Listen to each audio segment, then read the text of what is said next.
Dedel i Ikar. Dedal je bio najpoznatiji arhitekt i kipar, jedini na svijetu. Moćni kralj Krete, Minos, ga je pozvao da svomu sinu Minotauru napravi palaču zatvor.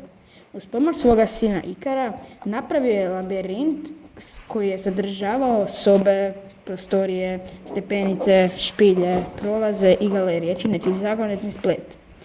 No što Dedal i Ikar nisu znali da ih je Minos zatočio usred labirinta. Dedala su inspirirale ptice koje su letile visoko iznad sunca.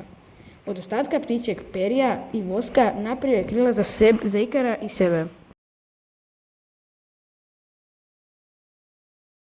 Dedal je rekao Ikaru da ako leti dolje da će past, a ako leti gore će mu se otopiti krila.